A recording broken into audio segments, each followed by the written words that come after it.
Muffins date all the way back to 10th century Wales, where they were made with yeast and cooked on a griddle. This style of muffin is considered an English muffin. In 1796, the first American cookbook was published, called The American Cookery, which contained a recipe for American muffins. The big difference was that rather than yeast, they used pearl ash, which causes a chemical reaction to occur which releases carbon dioxide gas and made the batter rise. This is a much faster and puffier counterpart to its English cousin. In 1857, baking powder was developed and gradually replaced pearl ash. Another large difference between early muffins and modern muffins is that our muffins require molds due to the fact that the batter is thinner than a yeast dough. Now there are an infinite variety of muffin variations, from plain to pumpkin, lemon poppy seed, bran, blueberry, and so on. To start off, you're going to wash your hands and put your hair up.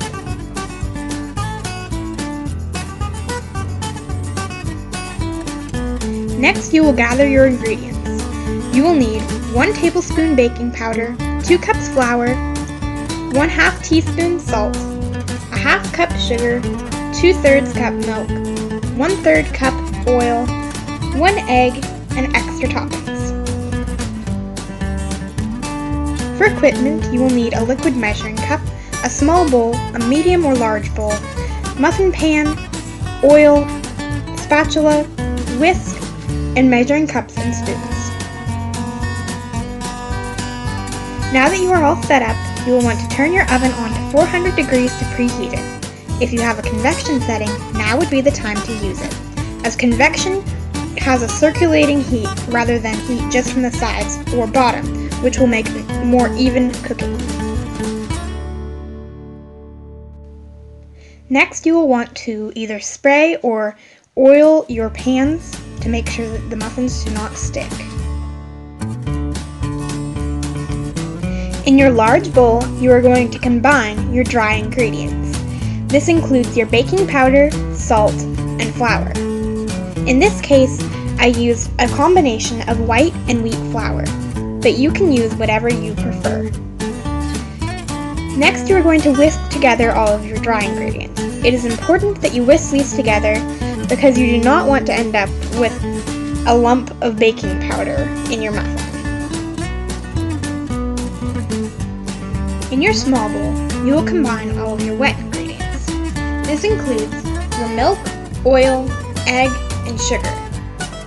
When it comes to baking, sugar is considered a wet ingredient because when it is heated, it melts into a liquid. You also want to ensure that when you're measuring out liquids, you use a liquid measuring cup rather than dry measuring cups. And look, we have a double yolker.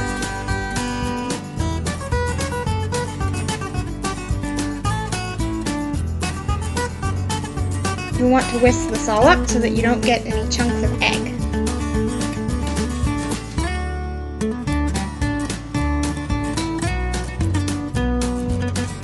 Now you are going to mix your wet ingredients into your dry ingredients. It is important that you do not overmix. It's alright if there are lumps and bumps.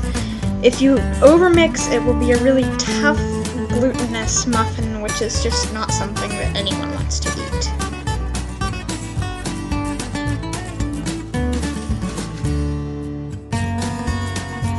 Now you can add in your fun toppings. Really with this, anything, the sky is the limit. I have jam and all sorts of different things in here. Go ahead and pop them in the oven for about 20 to 25 minutes. And while they're baking, it's the perfect time to wash up and clean up the kitchen.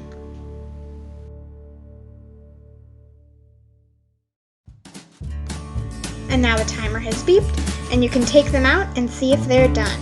They should be a golden brown color on top, and if you need to, you can use something to poke the inside to make sure that it comes out clean. And now they're all done. You will want to make sure to take them out as soon as possible so that they do not stick.